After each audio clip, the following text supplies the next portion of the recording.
Please open your eyes now.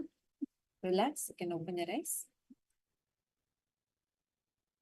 Tell me, what was shown to you in your third eye? What did you see? What all did you see? Color, shapes, whatever.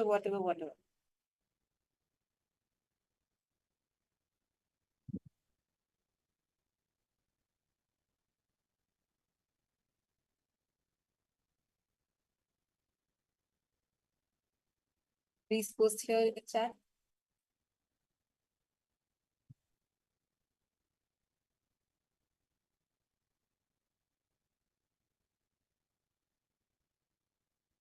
What did you see? Letter was shown to you. What all did you see?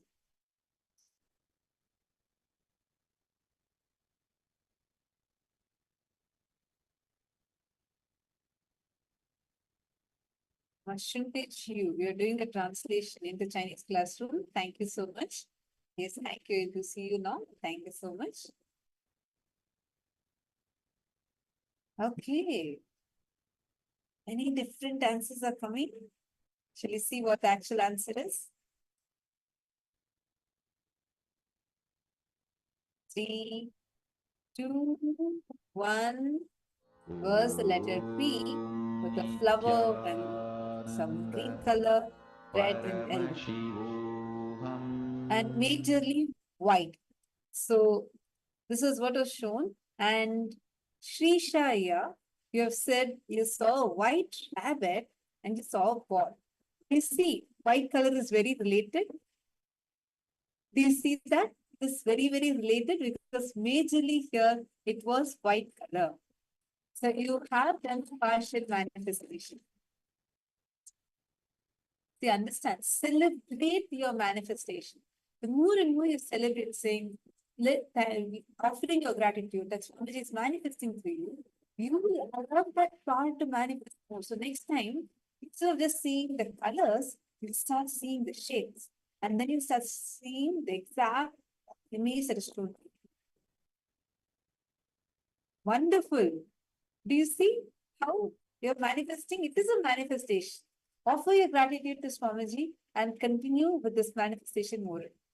All right, now we are going to be entering into our very first session of the day, where all of us are going to be learning. Today we are going to be having the darshan of Bhagavan Mahasadaशिवः. Yesterday in the Paramashivoham Level-3 program, we all learned about how the 5 cosmic actions: creation, sustenance, rejuvenation, pulling out of delusion, and liberation. How these 5 are being done. This is what we all listened to. Swamiji revealed it so elaborately and so powerful. Today, we are going to be learning how this 5, with its permutation and combination of the 5, makes 25 phases and phases of Paramashiva. This is for the level 3 program, and the level 1 program that is there with us. We are going to be having the sessions starting very shortly. Understand, to all the Paramashivoham level 1 participants sitting here with us, we are going to be entering into a very powerful session today. You have a lot of interesting things to learn. So do stay tuned. We are going to be beginning it very, very shortly. So now, let us all enter into the first session. The Paramashivoham level 3 participants, we are now going to be learning about the 5 phases and phases of Paramashivoham.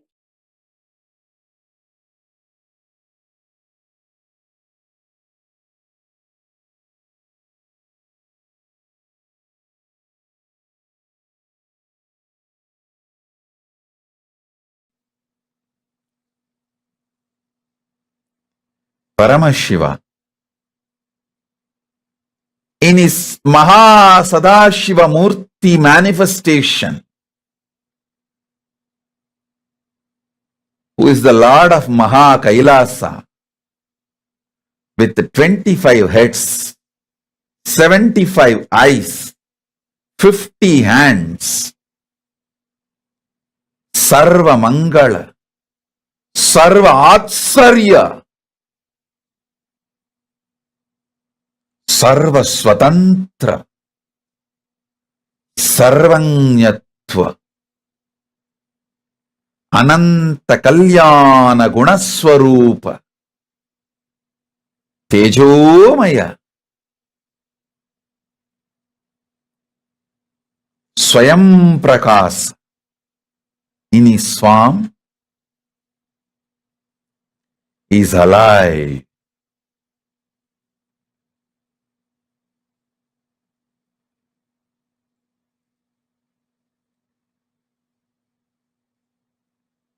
Listen, you are introduced by him about him. Now he is introducing himself about himself to you right now. So just sit and receive. Now, these 5 actions. Understand first this about these 5 actions. Srishti, manifestation. Sthiti, sustenance. Samhara, rejuvenation. Trobhava, getting out of delusion, pulling out of delusion. Anugraha, liberation. Manifestation, sustenance, rejuvenation, pulling out of delusion, enlightenment, liberation. These 5. Paramashiva does these 5 as Sadashiva with 5 faces. Satyojata, Vamadeva, Tatpurusha, Ahora, Ishana. Listen. Satyojata, Tatpurusha, Vamadeva, Ahora, Ishana. Let me repeat. Tatpurusha, Vamadeva, Agora, Ishana, and Satyojata. Listen intensely. Listen sincerely. Satyojata face of Paramashiva does creation, manifestation. It is the face facing western direction. It does manifestation, Satyojata. Then Vamadeva does sustenance. Agora does rejuvenation.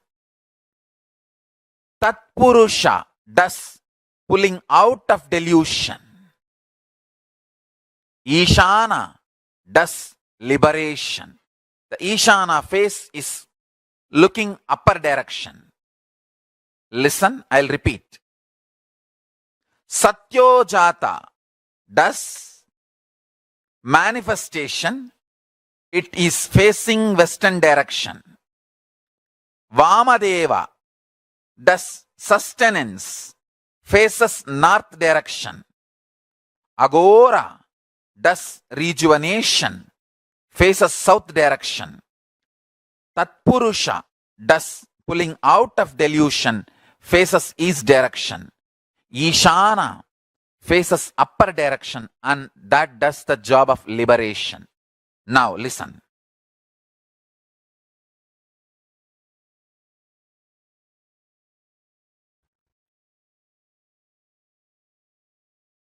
The Sadashiva, he exists doing this 5 Panchakritya.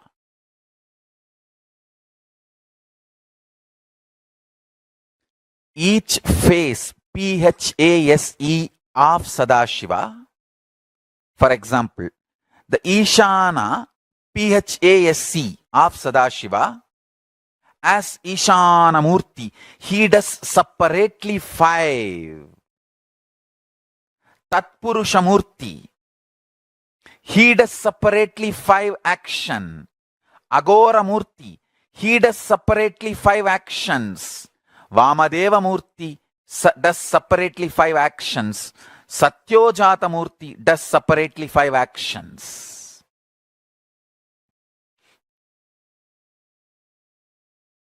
I'll tell you one by one. Sadashiva has 5 PHASES, paces, not faces alone, paces. Each pace has 5 phases. Listen, please listen.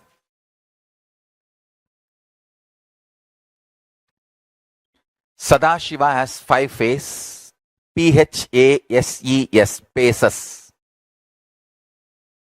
That 5 paces does creation, sustenance, rejuvenation, pulling out of delusion, and liberation.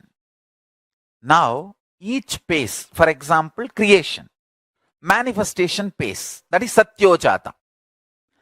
That creation pace has 5 phases. How you know? Manifesting manifestation, manifesting sustenance, manifesting rejuvenation, destruction, manifesting pulling out of delusion, manifesting liberation. How can liberation come into existence unless it is manifested? How can sustenance happen unless it is manifested? So, the manifestation PHASES, pace of Paramashiva, has 5 phases, FASCE. Manifestation pace of Sadashiva has 5 phases. So manifestation itself is 5 level. So that is 5 phase. Then sustenance is 5 level. That is 5 phase. Then rejuvenation is 5 level. That is 5 phase. Pulling out of delusion is 5 level. That is 5 phase. Liberation is 5 level. That is 5 phase. All these 5 into 5, 25 phases put together is Mahasadashiva. Understand?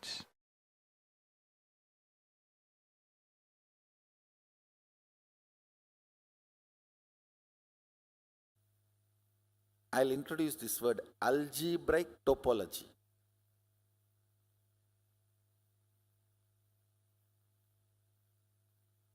Mapping of microscopic logic and telescopic logic at the same time.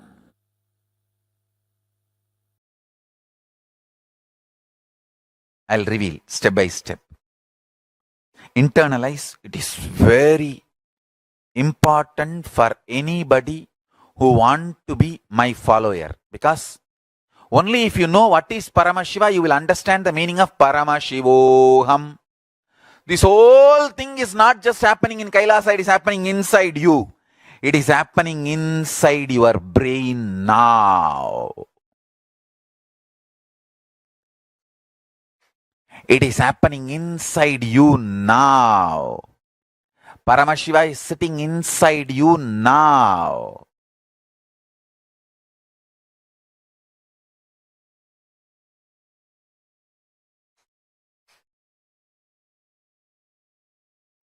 When first time Arunagiri Yogeshwara told me this, I literally jumped and touched my own feet and put it on my own head. I became so excited. I did not know what to do. Because when Arunagiri Yogeshwara was telling me this truth, it was so alive and real. In Vedas and Agamas, in Hindu tradition, now this moment is not emptiness or nothingness, it is Purna, complete, everything. This moment, this Chana, this second, now is the time Kala Bhairava meets our consciousness. And in this moment, universes come in, exists, dissolve, gets pulled out of delusion and gets liberated without chronological time gap, spontaneously, simultaneously.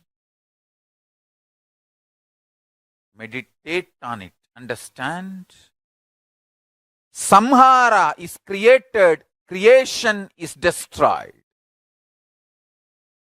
Sustenance is deluded, delusion is sustained. Liberation is deluded, delusion is liberated.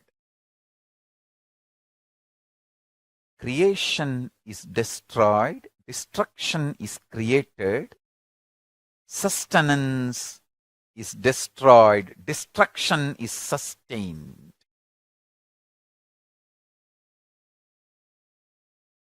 Delusion is liberated, liberation is deluded. Creation is deluded, creation is liberated. Creation is sustained, creation is destroyed. Sustenance is created, sustenance is destroyed. Sustenance is deluded, sustenance is liberated. Destruction is created, destruction is maintained, destruction is destroyed, destruction is pulled out of delusion, destruction is liberated. Delusion is created, delusion is maintained, delusion is destroyed, delusion is pulled out of delusion, delusion is liberated. Liberation is created, liberation is sustained, liberation is destroyed, liberation is deluded, liberation is pulled out of delusion, liberation is liberated. Understand these 5 principles: Srishti, Sthiti, Samhara, Prabhava, Anugraha. Manifestation. Srishti, manifestation. Sthiti, sustenance. Samhara, rejuvenation. Prabhava, pulling out of delusion. Anugraha, liberation. Understand these 5 principles. I am reading out from Akashic records. So watch this satsang at least 5 times. Let these truths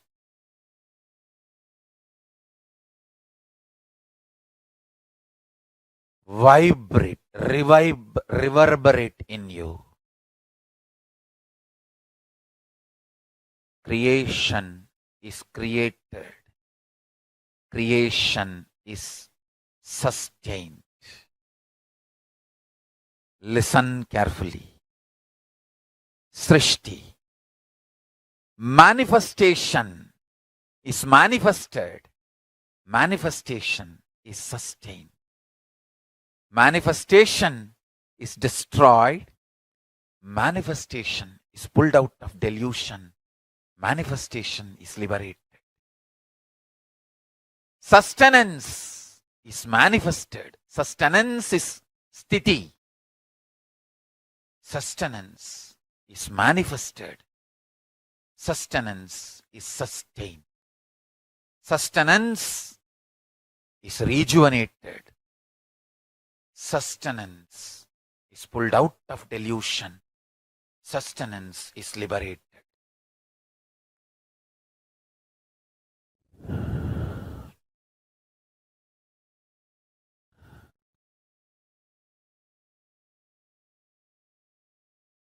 Samhara, rejuvenation is manifested. Rejuvenation is sustained. Rejuvenation is rejuvenated. Rejuvenation is pulled out of delusion. Rejuvenation is liberated. Delusion, trobhava, delusion. The delusion is manifested. The delusion is sustained. Delusion is destroyed. Delusion is pulled out of delusion. Delusion is liberated.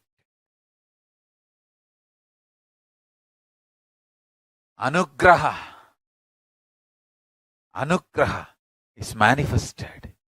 Anugraha is sustained. Anugraha is rejuvenated. Anugraha is pulled out of delusion. Anugraha is liberated. Anugraha is liberation.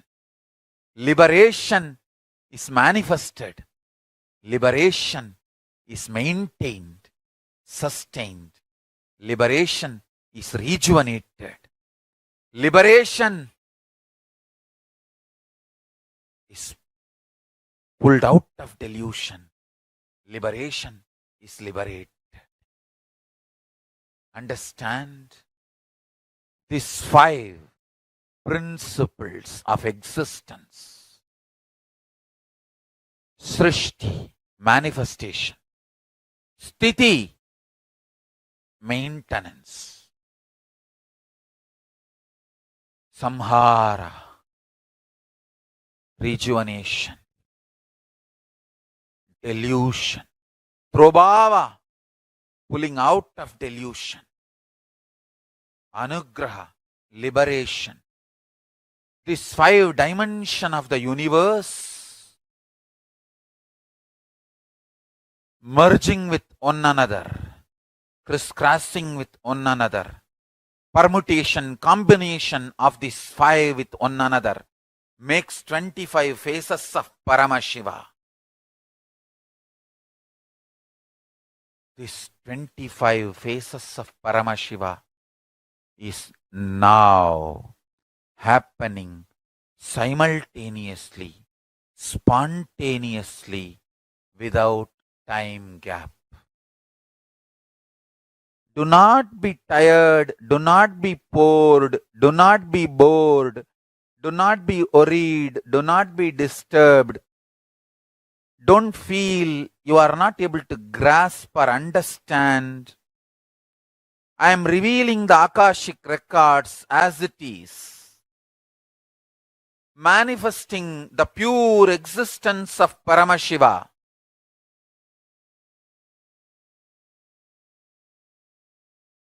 Principle of creation getting created. Creation energy getting created. So, the permutation combination of all these 5 into 5 is 25. All the 25 happening in you now. Now. Listen. Listen. If you meditate on this, you will understand. Some people manifesting in your life is creation. Some people leaving your life is rejuvenation. Some people getting back to your life is pulling out of delusion. Some people are adding bliss, joy to you, and you adding bliss and joy to them is liberation.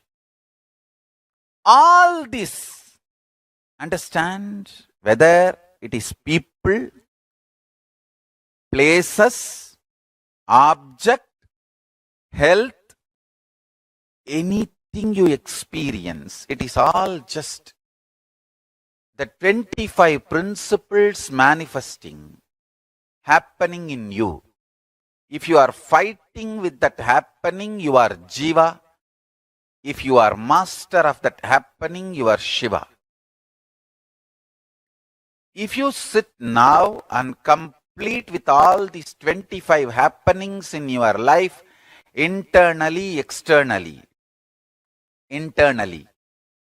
some good things getting created.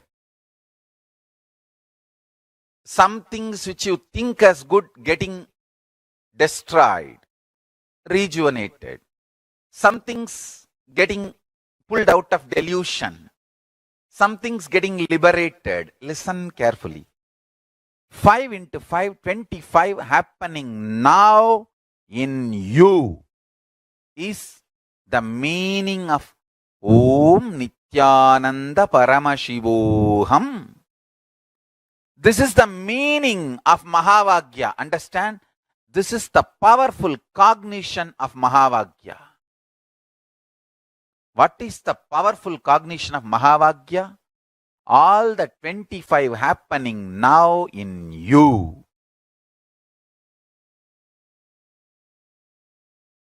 All the 25 happening now in you.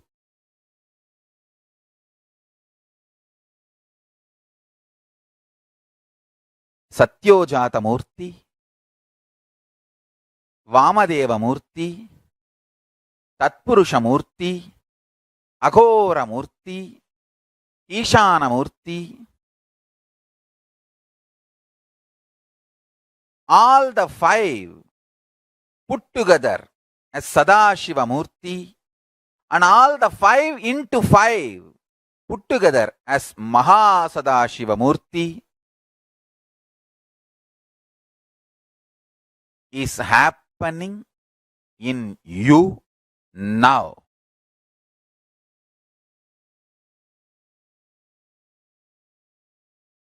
Understand?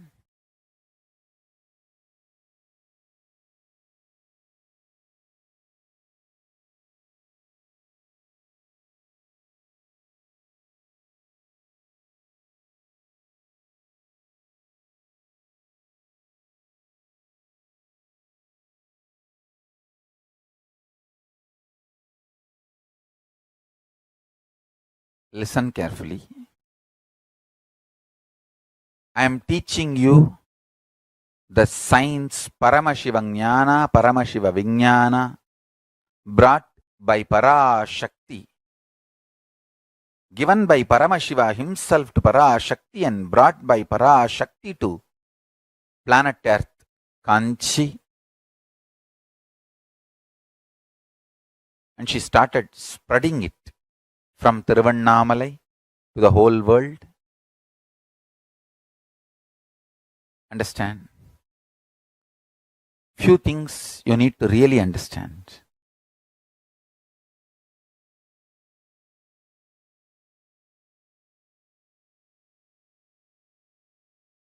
Understanding the multiple dimensions of your existence can coexist without chaos, unprioritizing, simultaneously, spontaneously in you, makes you chaos free, stress free, tiredness free, incompletion free, worry free. Listen, I'll explain. Very simple thing I can tell you. Visualize yourself with the 25 heads of Paramashiva. 75 eyes. Now decide all your problems, difficulties, business, everything. You will think through these 25 heads and find solution. Please listen.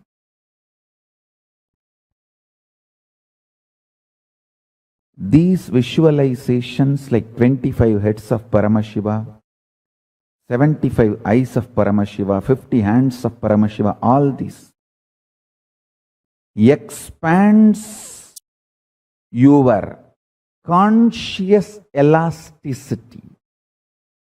Something's getting liberated. Listen carefully. Everything happening in you is auspicious. If you understand that, you are Shiva. Inside you, outside you, everything happening is auspicious. I tell you, once you are initiated,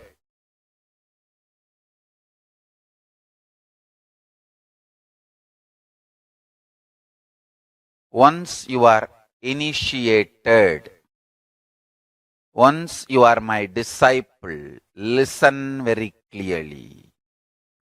Even if you think in your life things are falling apart, they are falling in proper place. Understand?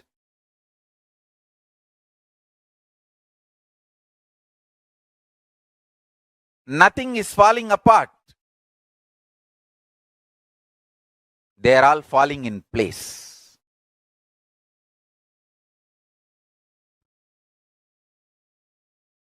Once you are initiated, you are integrated to Guru, Linga, Sangha. I tell you,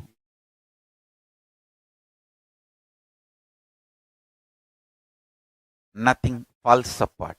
You may, even if you think things are falling apart in your life, they all fall in place. Understand that. Nothing falls apart. Everything happening is auspicious. Everything is falling in place for the higher purpose. I tell you. Once you sit with that clarity, you are Shiva. If you are able to come to that clarity in your life, you are master of your life. You are Ishvara. I tell you, whoever is constantly in firefighting mode internally lives as Jiva. Whoever lives in ferocious mode internally lives as Shiva.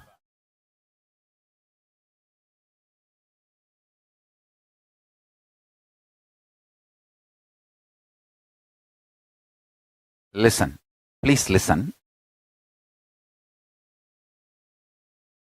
Whatever is happening is auspicious. Things are not falling apart in your life, they are falling in place in your life for your higher purpose. Listen carefully. This 5 action like creation, sustenance, rejuvenation, pulling out of delusion, liberation. These 5 principles means like creation of the universe is creation. The permutation combination of this 5 into 5, 25, is happening constantly in you. So understand the truth.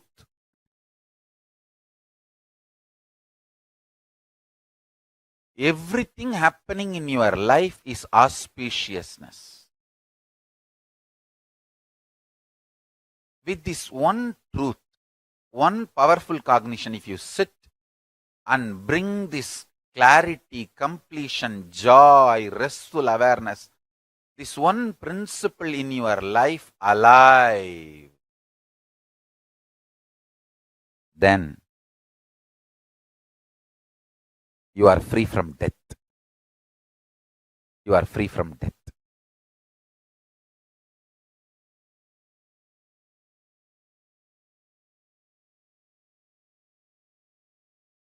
I can give you thousands of sacred secrets about death.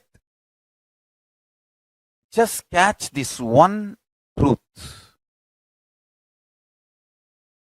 Everything happening in you is this 25 activities happening in your life, internally, externally.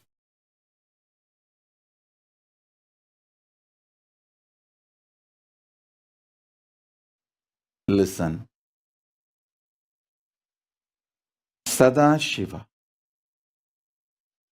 the 5 dimension, creation, sustenance, rejuvenation, delusion, liberation. This 5 becomes 25. Mahasadashiva. Sadashiva becomes Mahasadashiva. Listen. Listen intensely. Only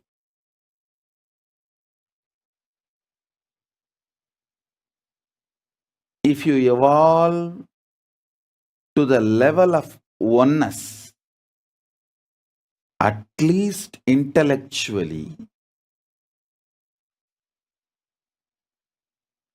you can understand creation, sustenance, rejuvenation, pulling out of delusion, liberation, all the 5 happens simultaneously, spontaneously, synergetically, like synesthesia. Listen. Today I have introduced one more new word, synesthesia. Listen. Synesthesia means, I'll give you direct meaning. Synesthesia is an anomalous blending of the senses in which the stimulation of one modality simultaneously produces sensation in different modality. Synesthetes hear colors, feel sounds, taste shapes. Listen. If you understand this synesthesia is actually experience of a power of oneness in physical sensory level.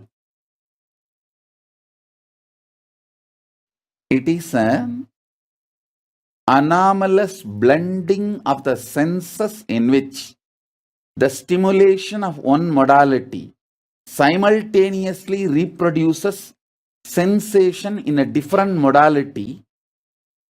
Synesthetes hear colors, feel sound, taste shapes. Synesthetes, people who have that synesthesia capability, they actually, when they see the colors, they hear the colors in the ears.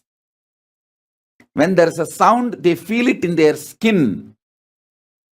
When they see the shapes, they taste it in their tongue. The tongue can taste the shapes they see.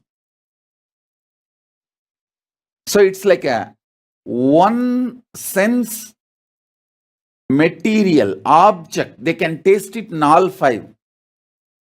It's a kind of a power. Listen. Same way, these 5, creation, sustenance, rejuvenation, delusion, liberation, these 5, you can taste liberation in creation, delusion in creation, sustenance in creation, rejuvenation in creation. You can taste creation in liberation, rejuvenation in liberation, delusion in liberation. You can taste delusion in creation, rejuvenation in sustenance. All the five happens simultaneously, synergetically, spontaneously, synesthetically. Listen. Only when you understand this intellectually, you will see your five aspects of 5 head of Paramashiva becoming 25 head. I asked once my guru, why Mahasadashiva's form is not worshipped in many temples commonly? See, all Paramashiva's 64 forms are worshipped in many temples commonly, like Nataraja will be there in every Shiva temple. Lingodbhava will be there in every Shiva temple. Linga will be there almost in all Shiva temples. Ardhanarishwara, many Shiva temples has. Even the rare forms like a Veerabhadra or Agora are worshipped in some temples. Kala Kala.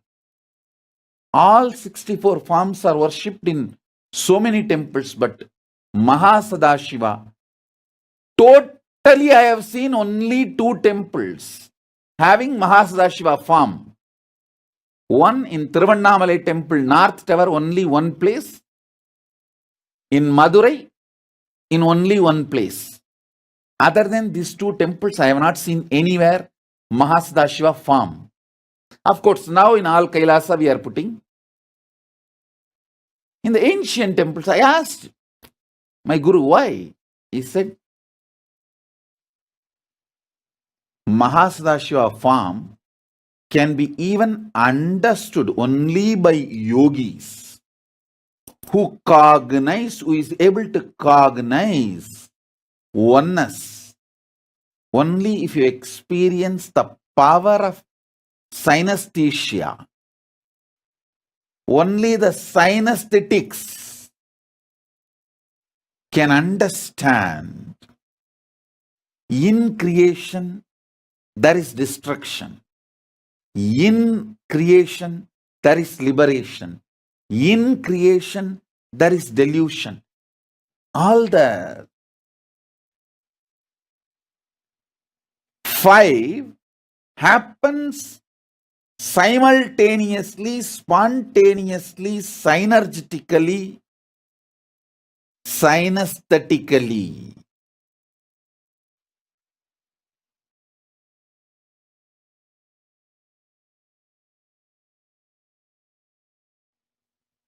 Even intellectually, if you sit and contemplate, you will understand the 25 heads of Paramashiva. Creation, sustenance, rejuvenation, delusion, liberation are not 5 separate acts. It is 5 different dimensions of Paramashiva happening spontaneously, simultaneously, synergetically, synesthetically.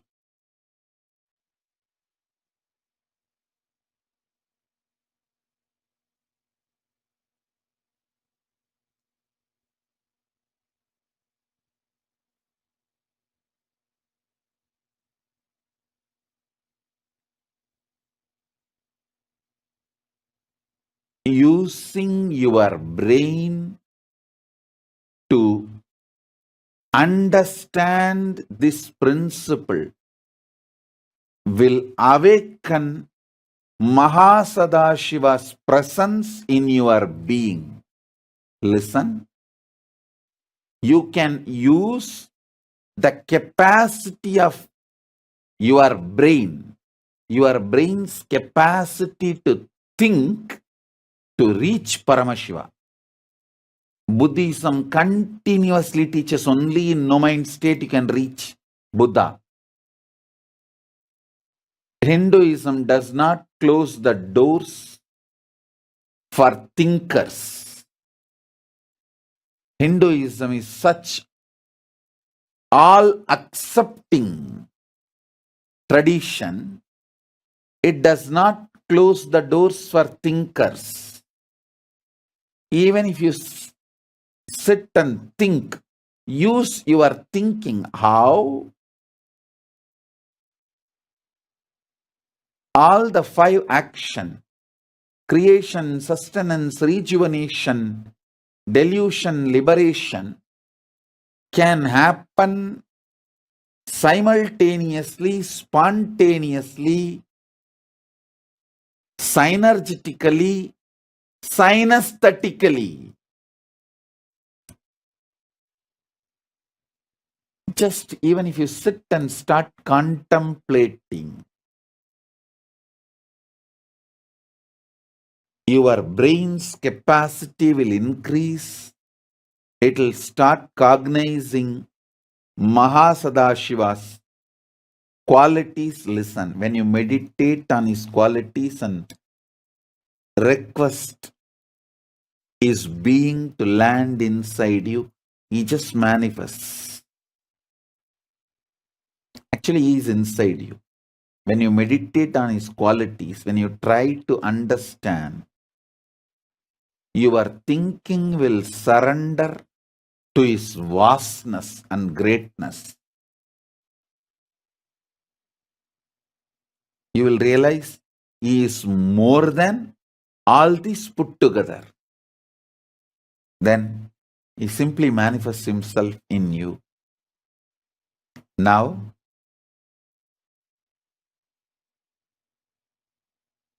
I'll manifest him in you.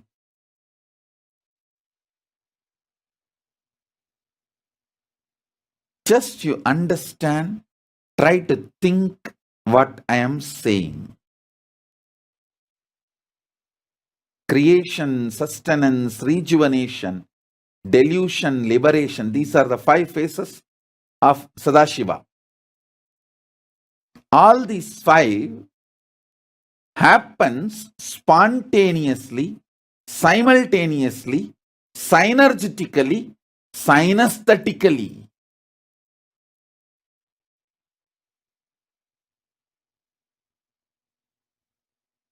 How this is happening? Start thinking. Listen.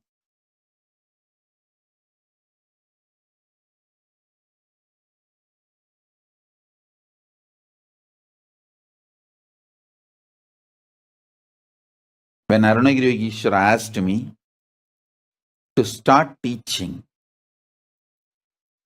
initiating, I asked him, bless me that whoever I initiate will receive the experience. He gave me the blessing and power. Whoever I initiate, they will experience Paramadvaita. Listen. With that authority and power of his blessing and initiation, he initiated me to initiate you all. With that, I initiate you all. Sit. Now I'll give you Sadashiva happening. The 5 dimensions of Sadashiva: creation, sustenance, rejuvenation, delusion, liberation, all the 5 happening spontaneously, simultaneously, synergetically, synesthetically is Mahasadashiva. And more, you contemplate, try to think, analyze, understand through your brain. internalize through your thinking what I am revealing now. I'll initiate and make you experience the Mahasadashiva, Paramashiva's manifestation of Mahasadashiva.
Nityanandam, there is a very powerful revelation that Swamiji revealed to us about how Bhagavan Mahasada Shivamurti, how he exists. Understand, now whatever we learn, extremely powerful revelation Swamiji gave. How Bhagavan Mahasada Shiva, how he exists, how he is continuously radiating this principle of 5 phases and 5 phases. 5 into 5. How? For creation to get created. Creation itself has to be sustained. Creation itself needs to be rejuvenated. Creation itself is pulled out of delusion. Creation itself gets liberated. Let's all first take a few minutes and write down this 5 into 5. How are these? What are these 25 phases of Paramashiva? How each dimension, like for example, manifesting the sustenance, manifesting the rejuvenation, manifesting the pulling out of delusion, and manifesting liberation. Each phase has to get created, each phase has to be sustained, each phase has to be rejuvenated, each phase has to be pulled out of delusion, each phase has to experience liberation. Just take a few minutes and please write this down. Write down what are these 25 phases of Paramashiva. Take a few minutes. I request all the participants to first sit and write this down. Please start. This is a very important exercise. Paramashivoham.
Hope all of you have written down. How many of you are able to see and understand how this 25 is happening to you in your life?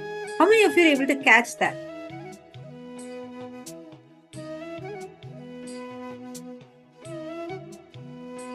Can I request all of you to please post here? How many of you are able to catch this? This 5 into 5, the 25 that are actually happening to you. See, each dimension, this is something that you need to sit and meditate upon. Because every cognition that Swamiji is giving to us in this is extremely powerful. Sit, write it down. More and more sit and write it down. Elaborately write it down and look in. Look inside you. Go on doing the contemplation inside of you. You will realize and you'll start understanding how this is there. Actually, now, just to cognize what this means, when you start meditating on this form of Paramashiva, where it is 5 into 5, 25, you will realize how the conscious elasticity in you gets strengthened. It's a very, very powerful experience you'll have inside of you itself. This will lead you to Sahaja Samadhi, conscious elasticity. What does this even mean? How do we experience it? How can just learning about this and cognizing about this, engaging with infinity actually lead us to conscious elasticity? Let us now listen to the revelation directly from Swamiji. And I request all of you to take a note and we are going to be going deeper into this.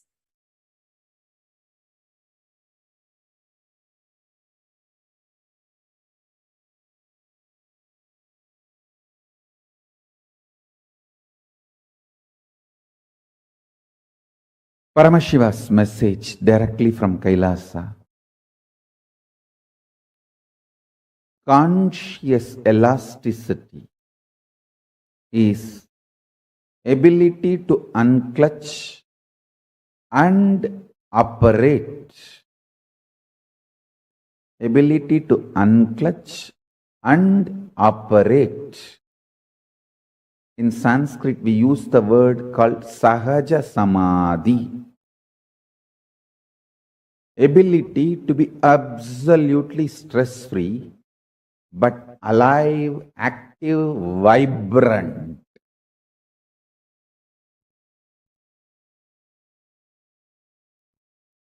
I can sit in Nirvikalpa Samadhi whole day in this Batmasana and go on releasing the ideas about Kailasa, Reserve Bank of Kailasa.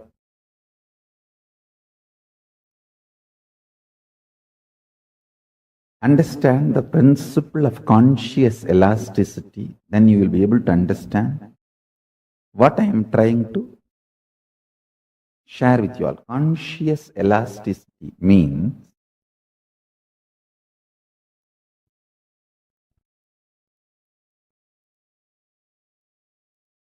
ability to completely unclutch and ability to fully involve both.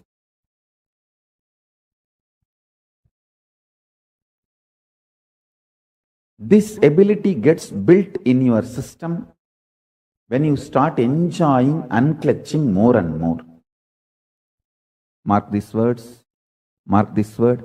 Conscious elasticity means capacity to conceive larger ideas, ideologies, principles, theologies without getting broken or damaged, feeling consistently all the multi-dimensions of your existence and the cosmos is organized, centered on you, your consciousness.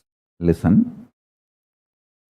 If you feel in the waking state who you are and in the dream state who you are is absolutely unconnected and not even able to have connection, be very clear, it means you are highly stressed and almost broken inside.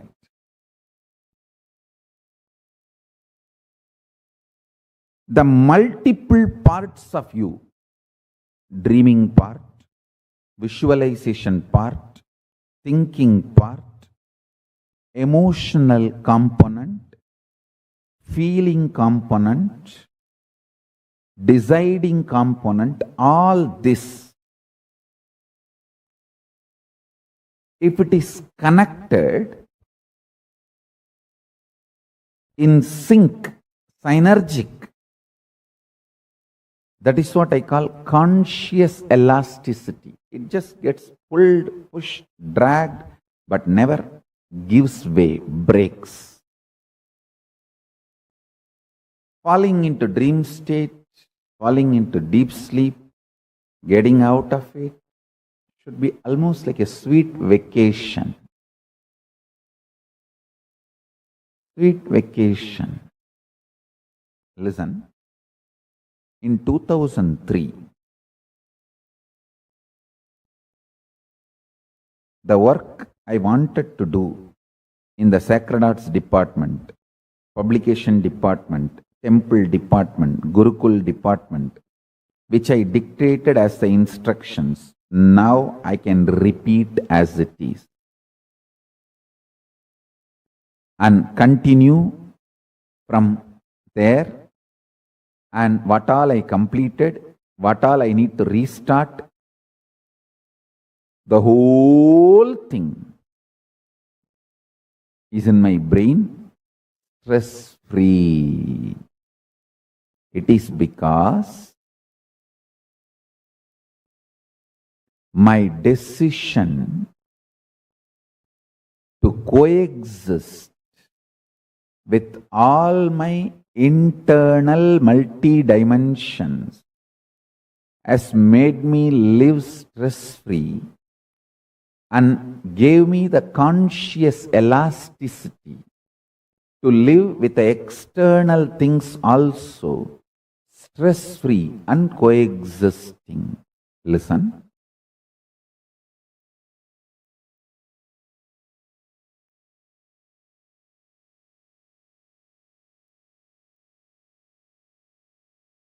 Your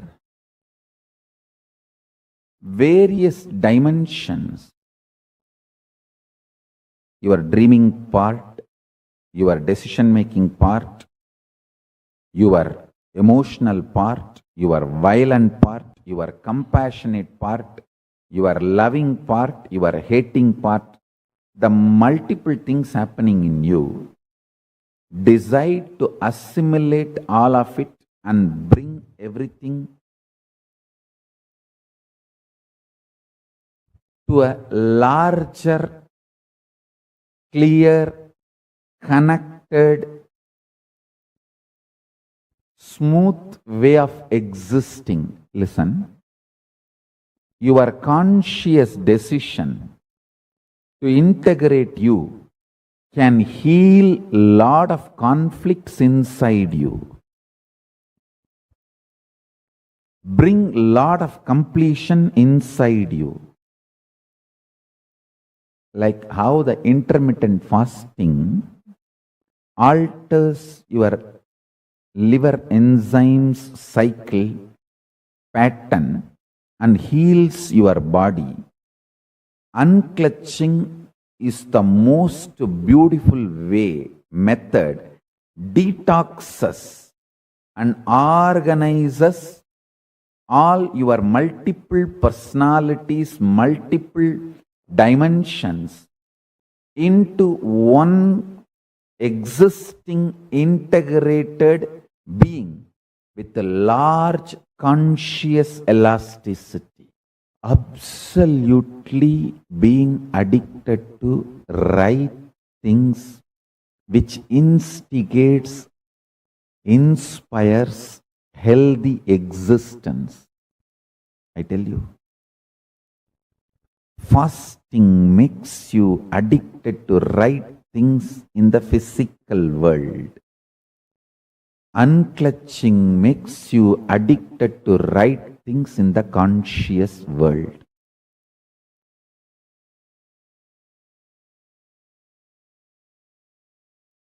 Conscious elasticity your ability to be in Nirvikalpa Samadhi, absolute unclutched space, and your ability to be fully, passionately involved with the life,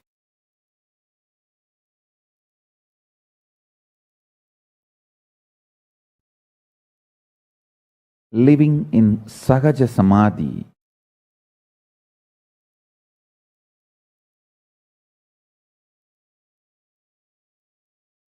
first, it is possible. Second, it is supposed to be built consciously. Third, human brain is hardwired for it.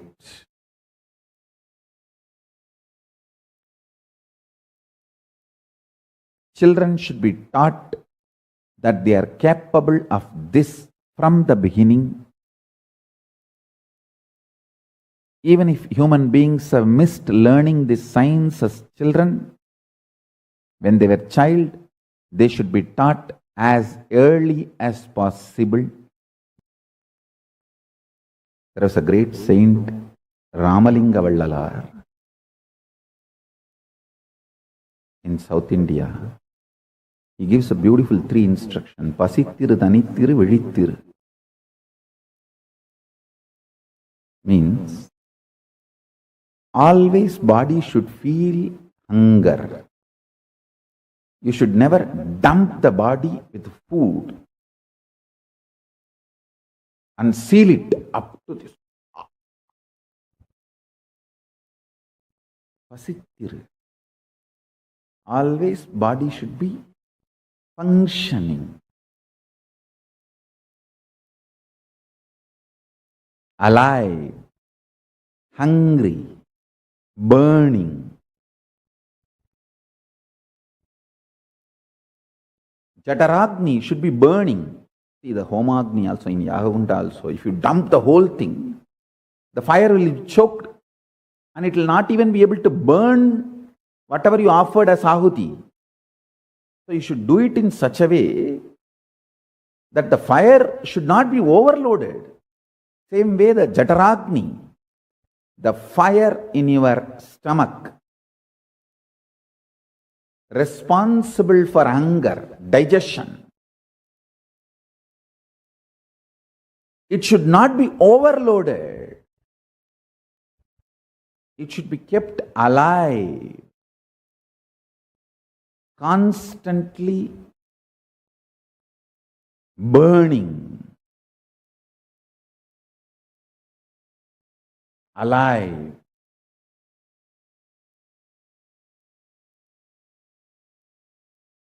Excited, inspired, burning. Listen carefully. Pasittiru means keep your body hungry. Always, always a level of hunger should be there. Thanittiru, be unclutched. Vizhittiru, be fully alive in the state of Turiyatita and Turiyatita. That's the essence of this great saint's teaching, Ramalinga Vallalar. Pasittiru, Thanittiru, Vizhittiru. These 3 will make the conscious elasticity happen in you. But I tell you, real unclutching is neither only going inward nor only going outward. It is expanding your conscious elasticity. The more you learn unclutching, you will have the ability to go inward and you will have so much excitement and deep involved thinking through. I tell you, conscious elasticity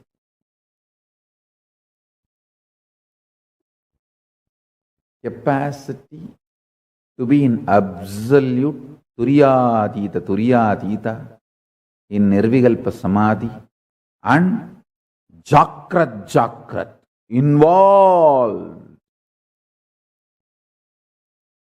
Conscious elasticity means you can catch a thought before it gets formed inside you. Microscopic. And you can see the stars. Telescopic. And know the path it is traveling. Understand? You can catch a thought before it forms inside you. Microscopic. You can see the stars and its path. Telescopic.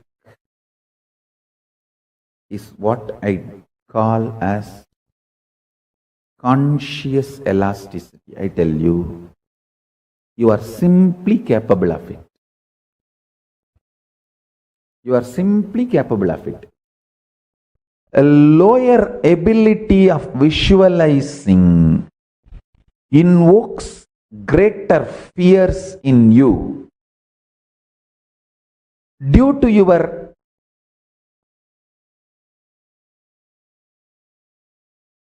lower visualization level, more fears, more unknown. Because there is more unknown, more fears, less involvement. You become a reluctantly involved in everything, and that creates more fear. It becomes a vicious circle. More fears, less involvement. Less involvement, more reluctance. More reluctance, more fear. And more fear feeds into less involvement. Less involvement, then more reluctance. More reluctance, more fears. Just more and more and more this vicious circle puts a man into delusion, breaks his body, mind, finally. There is no actually finally, it is just deluded existence. Greater possibility to visualize changes the whole game. That is a tipping point. When you have a greater possibility of visualizing, less fears, more involvement, whether in your business, in your career, in your health, in your relationships, in your power manifestation science, in your enlightenment, in everything you do, greater involvement. Greater involvement means greater revelations about the greater science of life. When you understand the greater science of life, greater courage, more possibility, more fearlessness, more joy, more bliss. The long hair has multiple implications in developing conscious elasticity. Sahaja Samadhi. Conscious elasticity. If you visualize you with all these 25 phases of Paramashiva, the different aspects of your life, your capacity to keep everything integrated to your consciousness is conscious elasticity. If you feel these 25 phases, heads of Paramashiva is on your head, the neck muscle actually keeps all the heads integrated to your body. Same way, the conscious elasticity is the neck muscle keeps all these 25 phases and paces of you, keeps integrated to your consciousness. Understand? All of us are doing these 25 activities. You are creating, maintaining, maybe in small scale, destroying, putting in delusion, pulling out of delusion, liberation. All of us are doing. See, when you give a consolation, a loving smile, or a simple loving hug to a friend, you are liberating that person from suffering.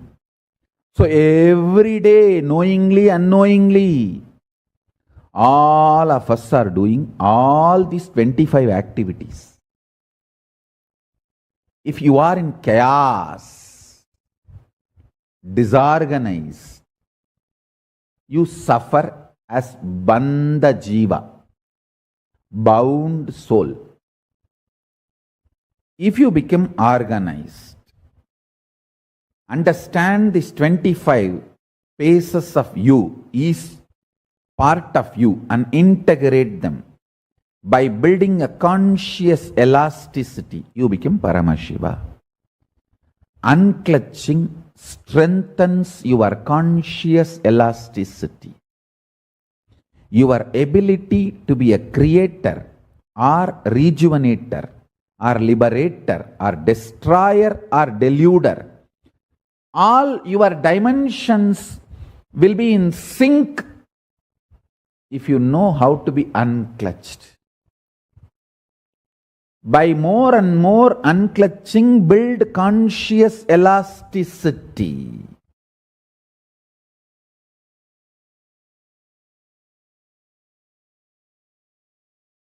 Intense involvement is the expression called Shakti, is directly proportionate to your ability to be in the space of Nirvikalpa Samadhi, Shivam. Ability to be in Shivam is directly proportionate to the manifestation of Shakti. Manifestation of Shakti is directly proportionate to your ability to be in Shivam.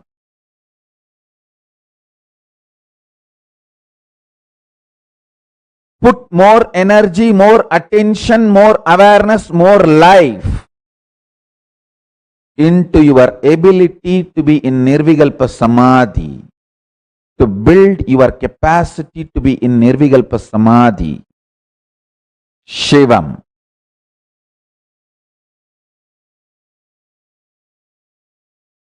Life is all about stamina to take the risk. Unclutching and tasting ultimate peace will give you tremendous strength to take risks.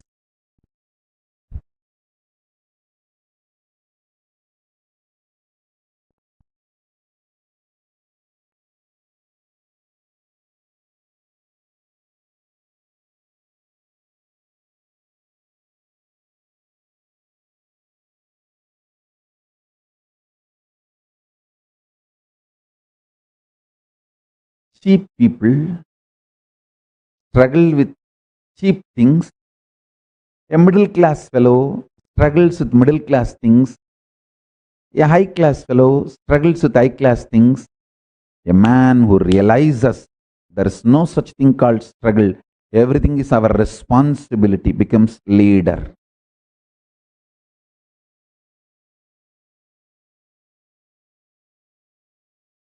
Becomes leader.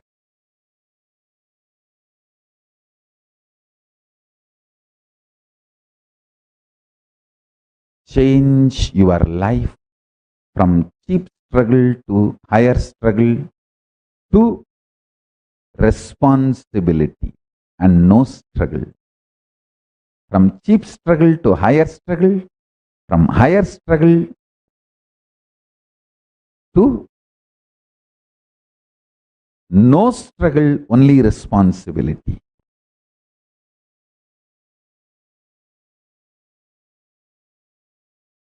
The teachings I give .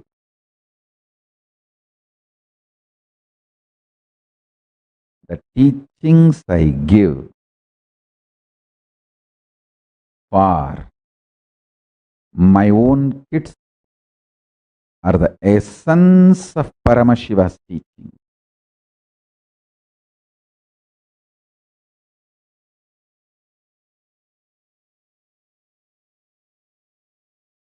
That is life. This is the ultimate truth. Learn to increase the stamina of your consciousness by tasting more and more Shanta inside you. Add the quality of Shanta, the quantity of Shanta, that will drastically increase the stamina of your consciousness. Your ability to wage the war without conflict and beyond conflicts. Your physical, mental, emotional, conscious stamina will just shoot up. You will take thousands of decisions every day in a very consistent, cohesive, organized way. A leader is a person consistently takes thousands of decisions in an organized way every day. That strength comes to you when you taste Paramashanta in you. Listen. Most of the time, the leader goes through the mental breakdown. That is when the organization breaks or his hard work fails. Whether you are in a company or an organization or you are your own boss, life is organization. Whether you are in a family or a marriage, marriage is an institution. Whether you are in a political institution or you are working for a company as your career, for your money, for your life, job, or your relationships, everything. You will be boss, you will be the leader if you can take decisions consistently, organized way, multiple times. Nobody is your enemy. You mentally broken and taking inconsistent decisions is your enemy. Taking inconsistent decisions is rajas. Not taking any decision, tired, bored is tamas.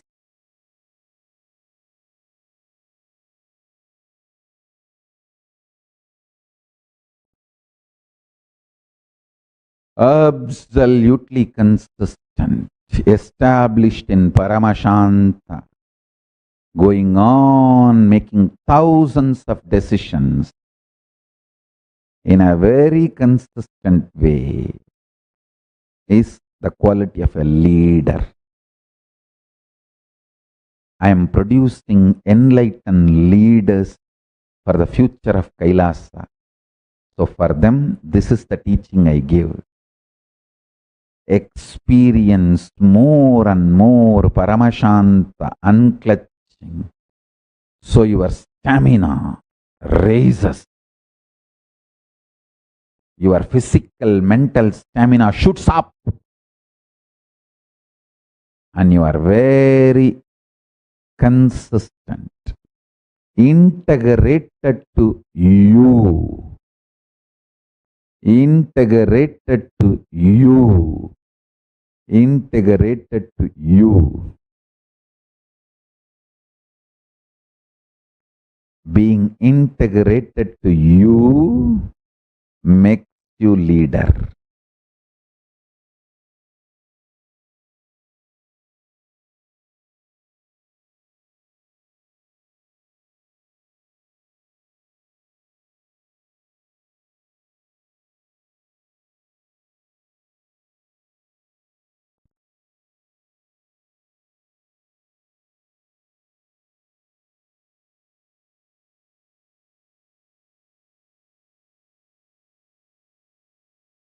Life is all about stamina to take the risk,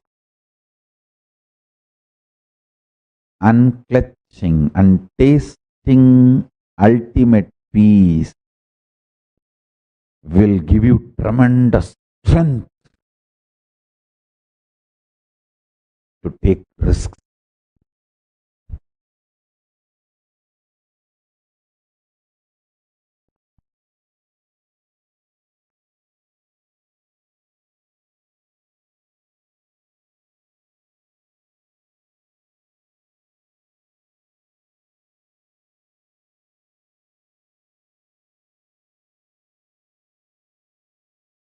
Cheap people struggle with cheap things. A middle class fellow struggles with middle class things. A high class fellow struggles with high class things. A man who realizes there is no such thing called struggle, everything is our responsibility, becomes leader.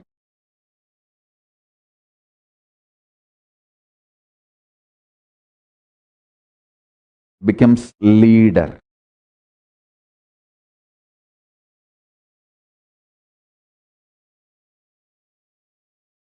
Change your life from cheap struggle to higher struggle to responsibility and no struggle.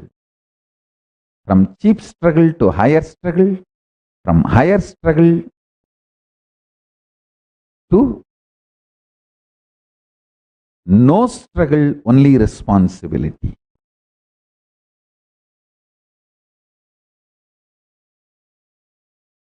The teachings I give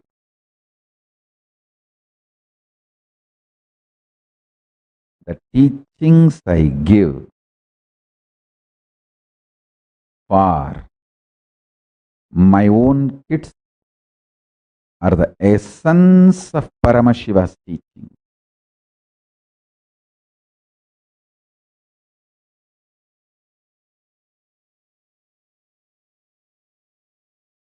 That is life.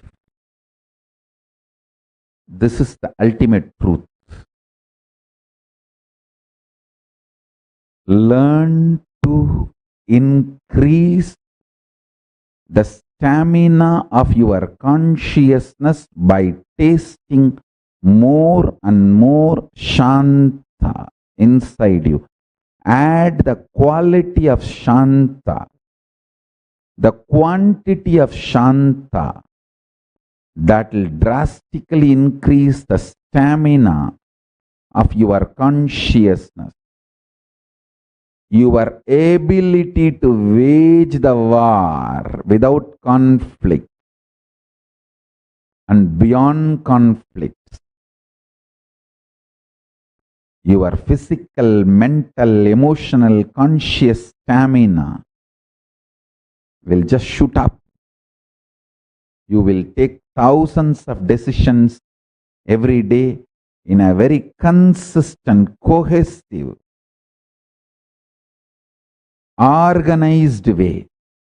A leader is a person consistently takes thousands of decisions in an organized way every day. That strength comes to you when you taste Paramashanta in you. Listen. most of the time the leader goes through the mental breakdown. That is when the organization breaks or his hard work fails. Whether you are in a company or an organization or you are your own boss, life is organization. Whether you are in a family or a marriage, marriage is an institution. Whether you are in a political institution or you are working for a company as your career, for your money, for your life, job, or your relationships, everything. You will be boss, you will be the leader if you can take decisions consistently, organized way, multiple times. Nobody is your enemy. You mentally broken and taking inconsistent decisions is your enemy. Taking inconsistent decisions is rajas. Not taking any decision. Tired, bored is tamas.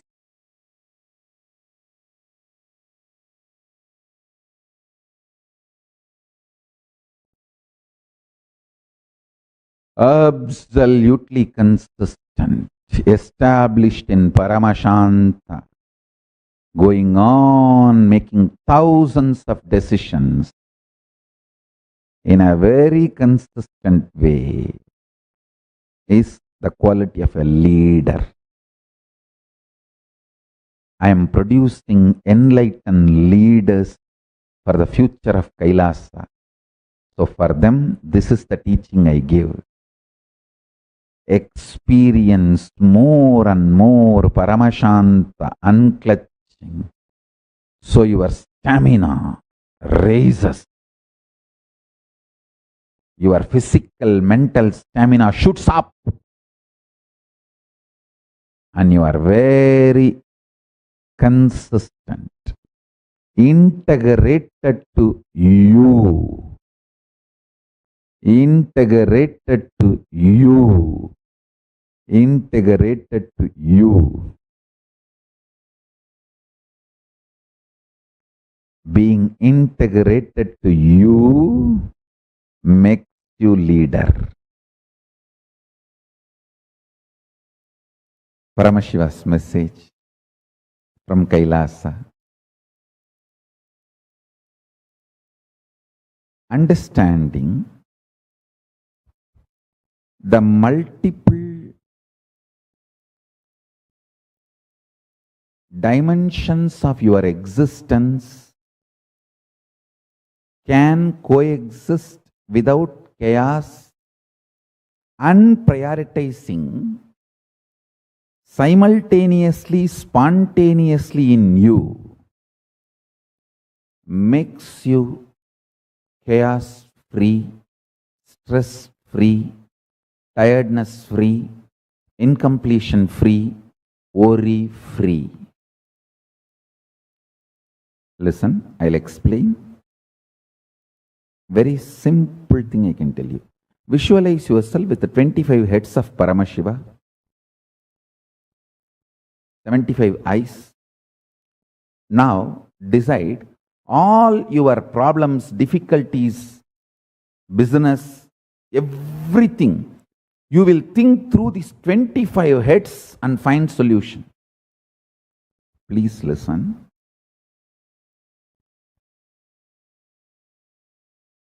These visualizations like 25 heads of Paramashiva, 75 eyes of Paramashiva, 50 hands of Paramashiva, all this expands your conscious elasticity. Mark these words. Mark this word. Conscious elasticity means capacity to conceive larger ideas, ideologies, principles, theologies without getting broken or damaged, feeling consistently all the multi dimensions of your existence and the cosmos is organized, centered on you, your consciousness.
ಸರೋವರದಲ್ಲಿ ನಿತ್ಯಾನಂದ ಕಲ್ಪತರು ನೀನೇ ಗುರು Nithyananda.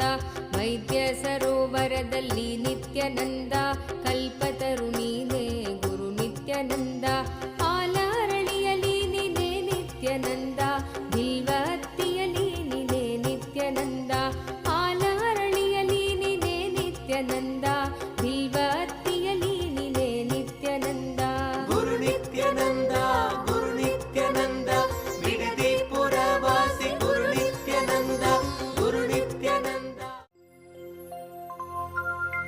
Such a beautiful revelation Swamiji gave to all of us about how the conscious elasticity is. What does that mean?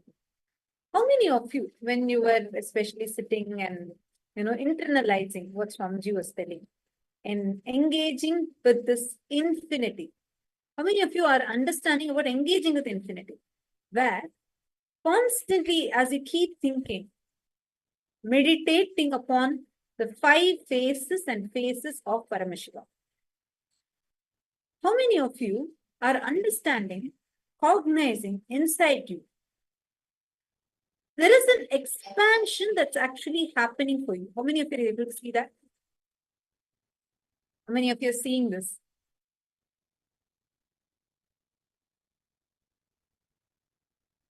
Right? This is called as conscious elasticity. See, to all the sannyas applicants that are here with us, all the Kailasavasis, can I request all of you to please come on camera? I request all of your intense listening. And I request all of you to call the people that are not here as well. Get everyone. Listen intensely. See, the ability to visualize matters. When you don't have the ability to visualize engage with large visualizations, you will end up having a lot of insecurity and fears. When you are not able to visualize large, you will start, because you'll have so much of fear of unknown. You will have so much of fear of unknown inside of you. Are all of you understanding this? This is very, very important for us to cognize. Your ability to cognize, engaging with infinity. Always we have, okay, creation, sustenance, rejuvenation. Yeah, I understand. And we just try to put the whole thing into one.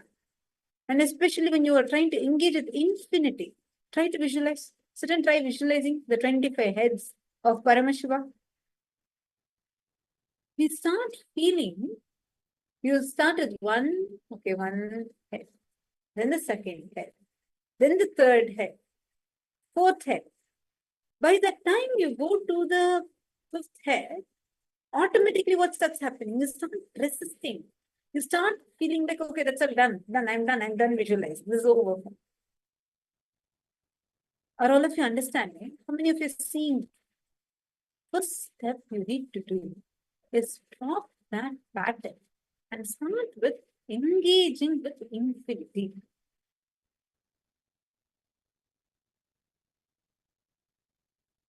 Listen, whenever you start thinking, okay, let me seek the source of the first person in me. Who am I? Okay, I'm not this body. I'm not even this mind that I'm having. Who's the one who's asking this question? What am I actually? When you just start going, suddenly at one point when you feel like, you are engaging with that infinity, vast expanse of the cosmos, suddenly you feel like that there's a resistance to it. Am I right? Even when you say engaging with infinity, we make that whole infinity as one. So many planets, huge cosmos. And then even before time started, there was something. What is that something? Even beyond, that Swamiji is saying there's parallel universe existence. Like I'm existing in so many worlds. And try to visualize infinity, always that whole infinity, we make it into one.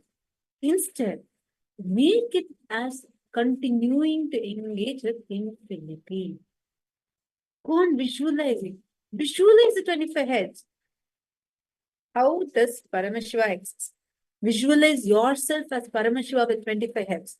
Okay, this is my first phase.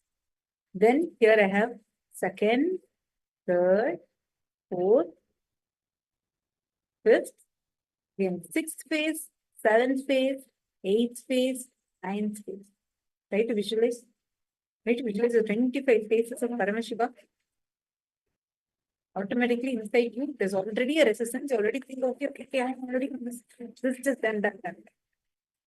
You just try to put the whole thing as one photograph inside you, and that also is not finishing with completely.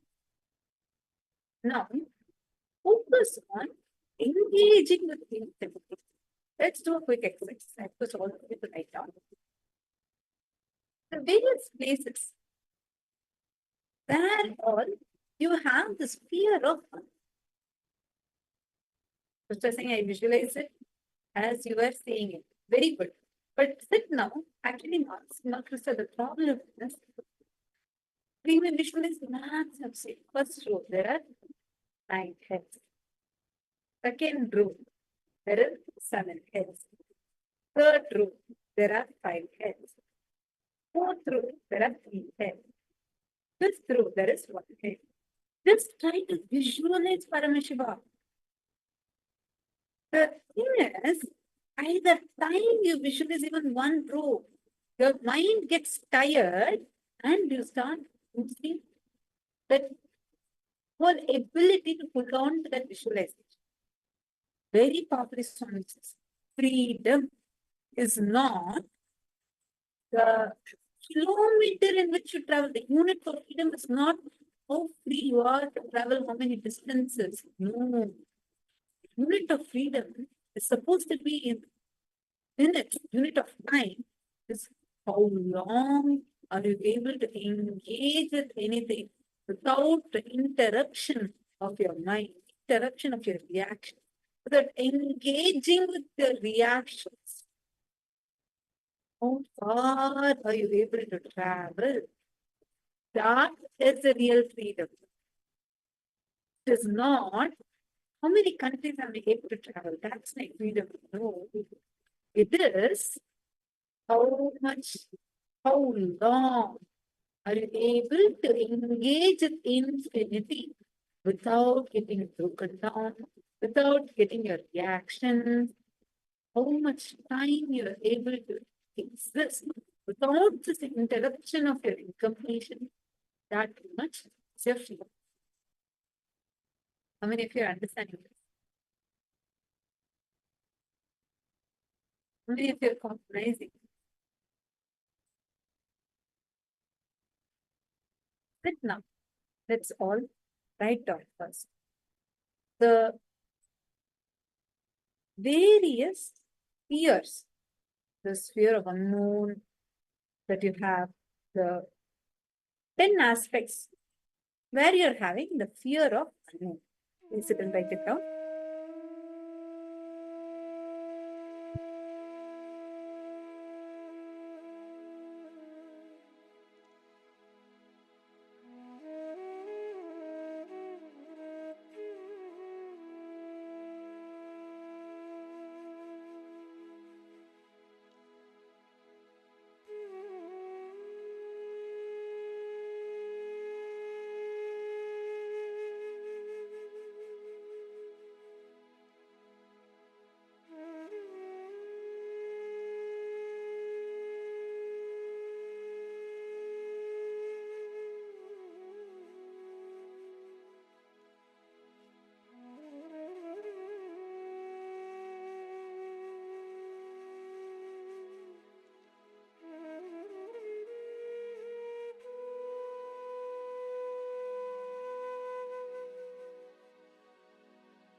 hope all of you have finished. Now, please understand all the 25 phases of Mahasadashiva. Each of these phases represents the 25 phases of Mahasadashiva. Now, to all the participants that are here, today we're all going to be manifesting this very space, this experience, this space as an experience. Listen very carefully, like Swamiji beautifully revealed. Each of the Panchakrityas is represented by one of these 25 phases of Mahasadashiva. Through each of these phases, he represents the principle of Srishti, Sthiti, Samhara, Prabhava, and Anugraha, which is creation, sustenance, rejuvenation, putting in and pulling out of delusion, and liberation. So now, all of us are going to be manifesting this experience as powers. Have you all ready? Can I request all the Kailasavasis to settle down? See, today's what we are learning. Each aspect of it is important for us to understand, because each aspect consciously and to make you experience super consciousness. Each aspect looks directly on awakening the subtle aspects of yours. All right, start with a simple manifestation. We're going to be today manifest of experience consciousness over the. See, listen very keenly. All you are going on, manifest of your will. You're going to place a needle in water. Or you're going to make that needle move in the direction that you want in the water. Are all of you understanding? Can I request all the participants to settle down? Please come on camera. Marine, Ma Farazala, Maena, Ma Christina Hogan. Actually, Ma Rain Diesel, now you're an initiated sannyasi, you should wear kavi. You should wear the ochre robes, the saffron robes. You should wear the kavi. Understand, every one of you who received the initiation, all of you are literally manifesting Swamiji through you. The moment you have the kavi, the moment you are initiated, you wear the kavi, you start manifesting Swamiji through you. Consciously sit now. Manifest the power, the experience of oneness. Declare for the needle to move and start manifesting the power. Please take a few minutes. Sit straight. Connect to Swamiji. Chant the Mahavakya.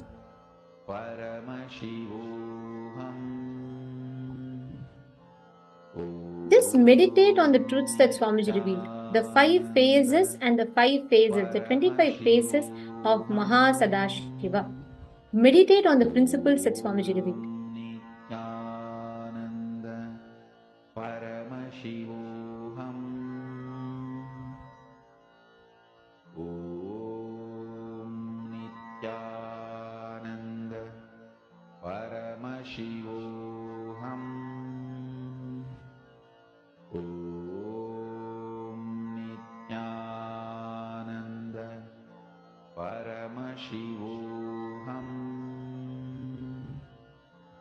Om Nityananda Paramashivoham Om Nityananda Paramashivoham Om Nityananda Paramashivoham Om Nityananda Paramashivoham Om Nityananda Paramashivoham Om Nityananda Paramashivoham Om Nityananda Paramashivoham Om